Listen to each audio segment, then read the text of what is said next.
Hey everybody, welcome to the Modscast. Hope everybody's doing well today. I've been thinking a lot about definitions, political definitions, and figuring since we're early in this project of me sharing my thoughts with y'all, I should probably explain where I'm coming from on stuff. So, um, I'm conservative, but what does that mean? It seems to me anymore that we've been reduced to so many straw man arguments, such simplification. So, if you say you're conservative, oh, well, you are afraid of change and you cling to the old thing. There's this image of conservatives as just, well, Obama contributed to a little bit with the clingers, right? Clinging to their guns and their Bibles and things like that. That's obviously an oversimplification, an extreme example. Conservatism, to my understanding, was never any of that stuff.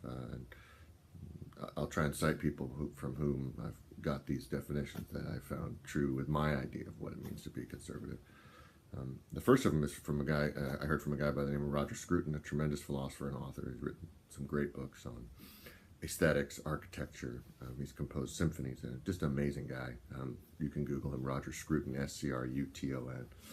And that is that conservatism is the recognition that it's much easier to destroy something beautiful than it is to create it.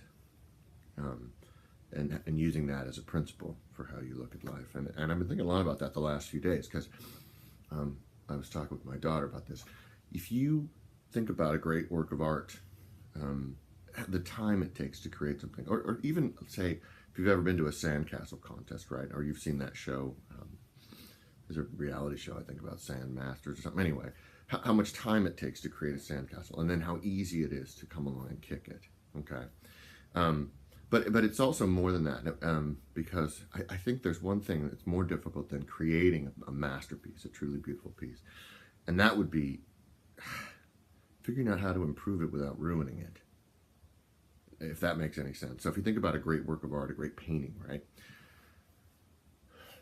And you decided that as time changed you needed to add something or tweak it, how would you figure that out? And especially if you weren't the actual artist who'd made it, right?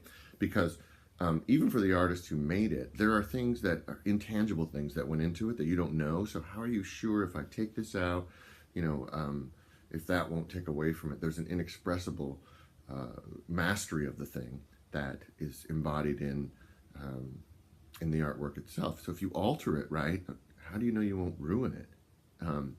And so it's not to say it can't be done, but I'm saying it's extremely complex and difficult thing to do. Now, if you consider the amount of work that went into creating a system of government like ours, the Federalist Papers, the things that all of the founding fathers went through, and again, we can have a separate discussion about, well, they were all white men who were slave owners, all this stuff.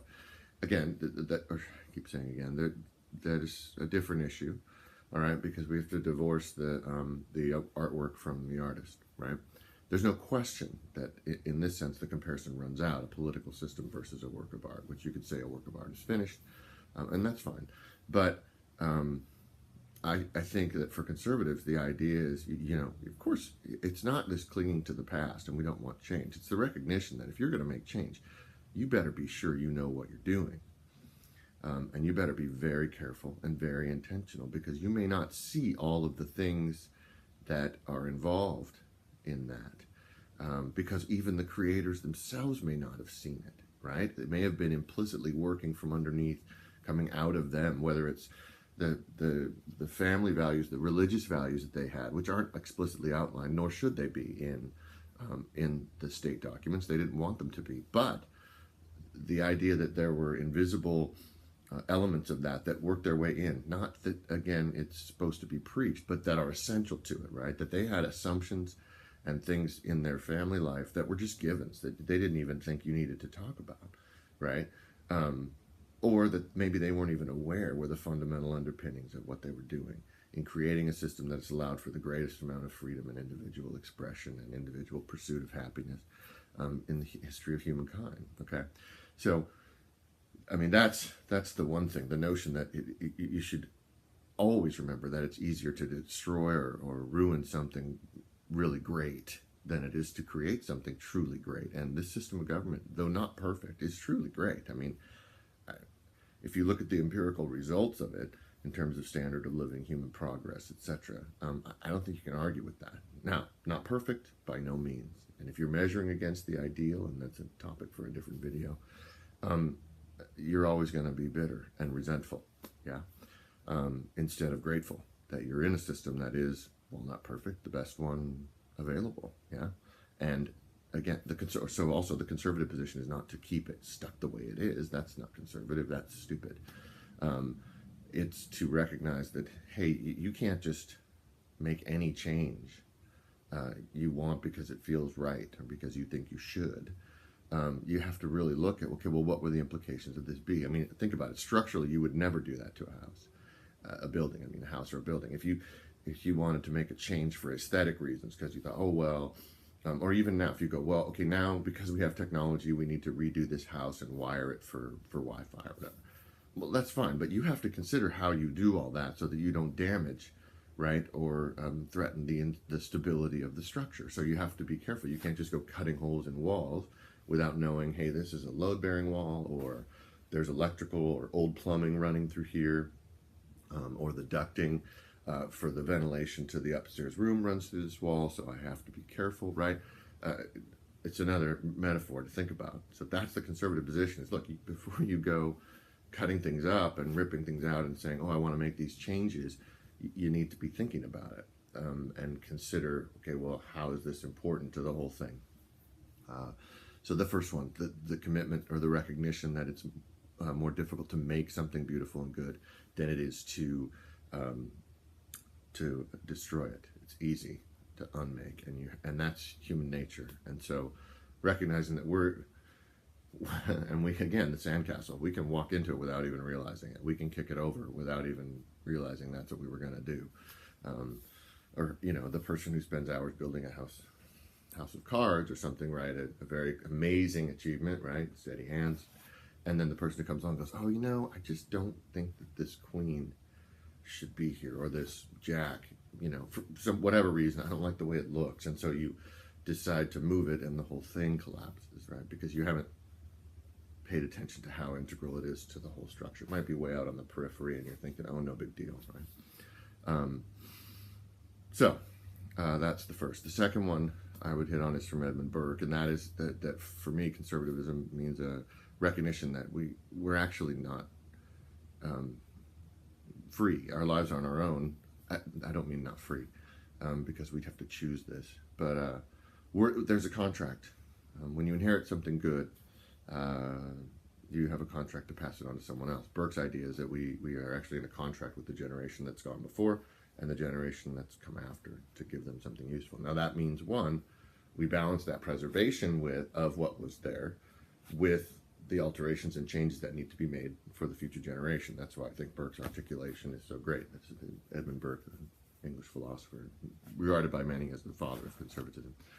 And he was another guy who took some heat for his attitude about the French Revolution and stuff. And one of his points to the French was that if you have a revolution and you don't have a plan for what you're going to put in, you're going to get some pretty bad stuff. And of course, if you know history, the French Revolution, the terror, they kill their king and end up with an emperor shortly thereafter. You know, I mean, that wasn't the recognition that, look, it's a lot easier to destroy something good than it is to make something good. And if we're interested in minimizing human suffering, then we have to have plans before we decide to, you know, throw things out. We have to recognize that this underpinning, this structure is a lot more complex than we think.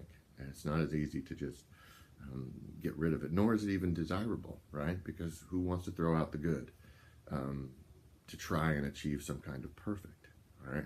When you should be recognizing all along, and this is another conservative thing, that perfection is an ideal, right? That the socialist ideal of a utopia, it's not realizable. Now, that doesn't mean we don't work towards it. It's my opinion, and has been forever, that ideals are things to be pursued but never attained. And that is, ideals by definition can't be realized. The world doesn't work that way. Human nature is flawed. Okay, human nature fundamentally doesn't change. Okay, and so people say, well, then you're saying there's no point to anything. No, quite the opposite. In fact, ideals are like north, right?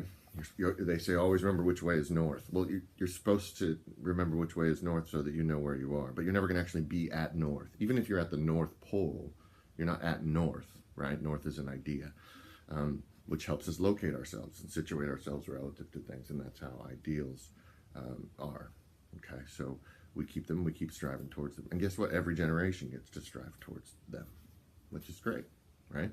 Gives us motivation, something to work for, the recognition that we're in progress. It gives us an adventure to go on, which we need. We need to feel like we're part of something.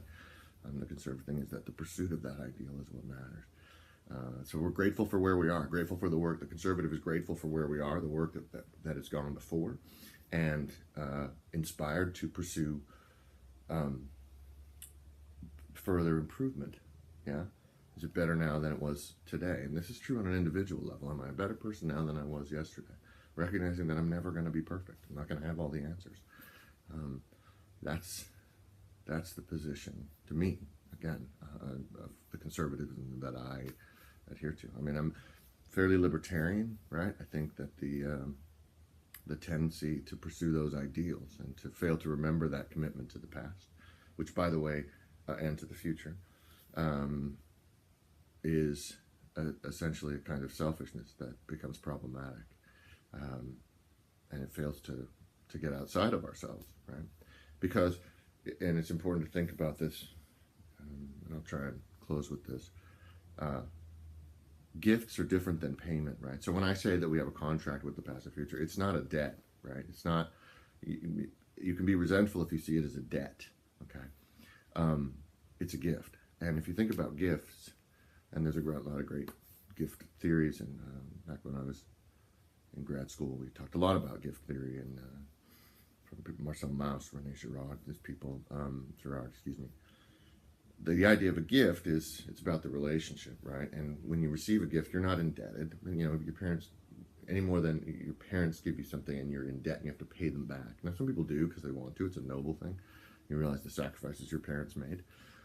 But your parents will be the first to tell you that it wasn't about, as a parent, I can tell you, it wasn't about the money, right? It wasn't about that. When someone gives you a gift, it's a promise they want you to do something good with it, yeah?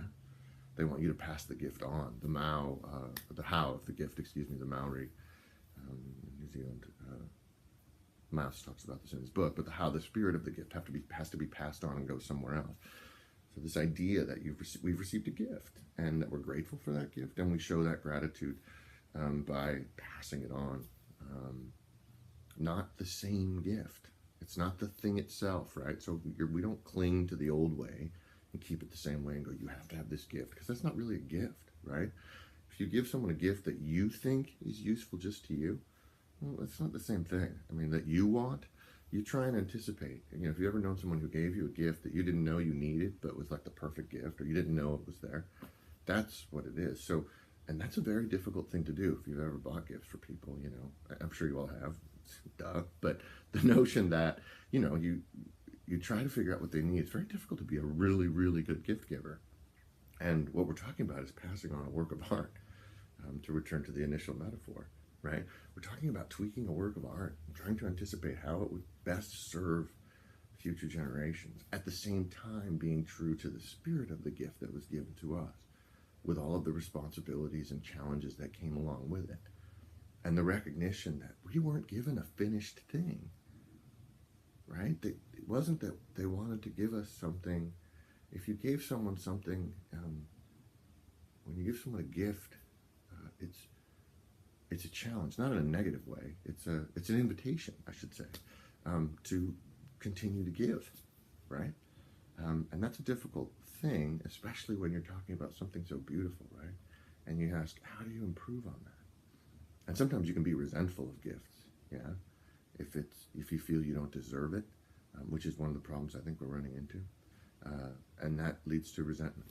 And again, as I mentioned the last time, this conflict between gratitude and resentment, I think, is center to a lot of what we're seeing in conflict. Anyway, conservatism, recognition that it's easier to destroy something beautiful than it is to create it, and that perhaps it's the most difficult thing in the world, this is my addition to that, is to tweak something beautiful and not ruin it. And then the contract, the commitment between generations, from the generation before and the generation that follows. That gift that we're supposed to pass on to one another, and being able to steward that gift and also improve that gift without ruining it. That to me is why I consider myself to be conservative, not Republican, because I don't recognize conservatism in a lot of this stuff. And for those of you who know the political axis, there's the whole traditional changing and then the authoritarian liberal.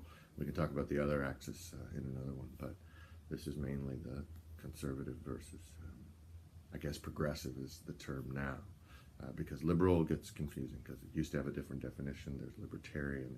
We can talk about that, a different one. But conservatism, as I see it, as I try to practice it, hope that enlightens some of you, and we can move away again from these straw men. And if that's a notion that you subscribe to, well, maybe you're more conservative than you thought. All right, have a good one. Remember, it's more important to do right than to be right.